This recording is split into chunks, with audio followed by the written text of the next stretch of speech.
Welcome to the Inside Man podcast. I'm your host, Tim Martinez.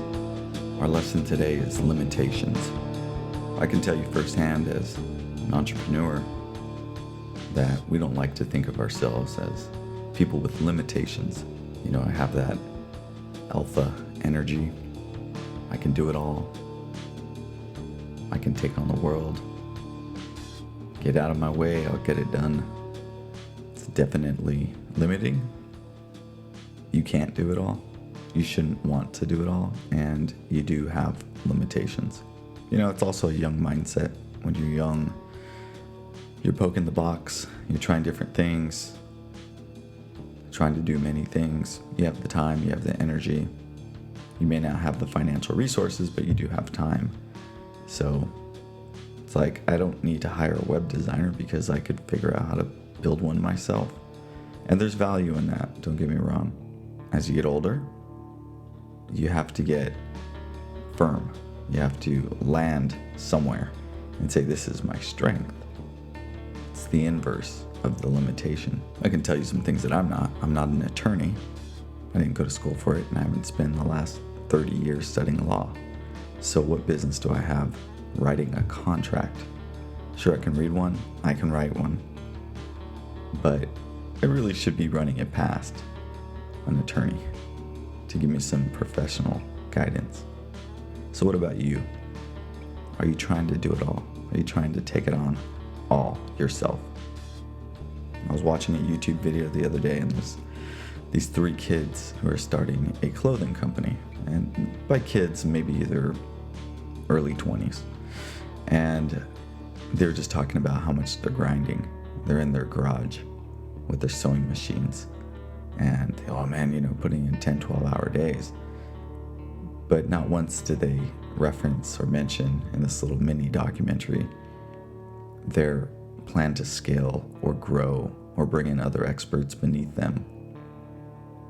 Because they will have certain limitations, and sometimes time is your limitation. You can physically only work so many hours. Your brain only has so much capacity to think creatively and to make good decisions within a day. You do have limitations. And that's okay. It's fine. Most of the very successful, wealthy people I know, they know a lot about their business. They know pretty much everything, but they don't do everything in the business.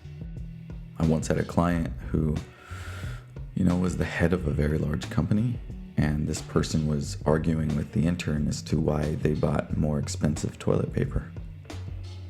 And I said, why are you wasting your time? I mean, you're wealthy. Who cares? Who cares? You don't have time for this. You got to know where your time is best spent. You can't be the person that runs to Costco and goes to buy toilet paper. You can't do everything. You need to know your limitations. I can do some graphic design, but I'm not a graphic designer. So if you're running a business, if you're an entrepreneur, if you're a manager, it doesn't matter. Know your limitations. Now, that's not to say you shouldn't try to get better at things that you want to get better at. Sure, you should always be striving to get better and trying. Reading, taking on new skills, taking lessons and courses, practicing.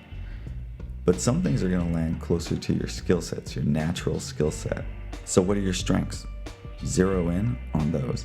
Get better at your strengths. And then work with people that are a good complement to your limitations. Because even if you try to do everything, you're not going to be great at everything. There's an old saying, you can do anything, but you can't do everything.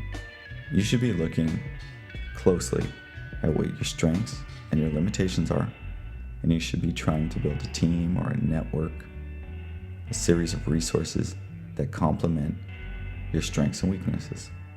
So one of the problems that I've seen is when people don't recognize their limitations and they keep white-knuckling it, trying to overcome their weaknesses.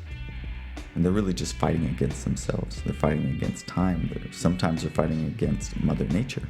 It's much easier to say, I'm really good at this thing. Let me just be the best at this one thing.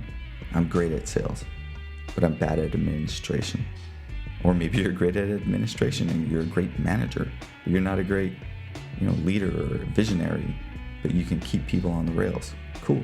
Be the world's best manager. Don't try to be all things. And get your ego out of the way. So the wrap up is this. It's okay to have limitations. We all have them. Know what your limitations are, and definitely know what your strengths are. Spend more time focusing on your strengths, and spend the rest of your time finding resources and people and teams that will complement your limitations. This way you can spend the bulk of your time on things that you're best at, and that is going to get you further, and it's going to serve you better over the long term. So go out there, get clear on who you are, and become a success. Thanks for listening.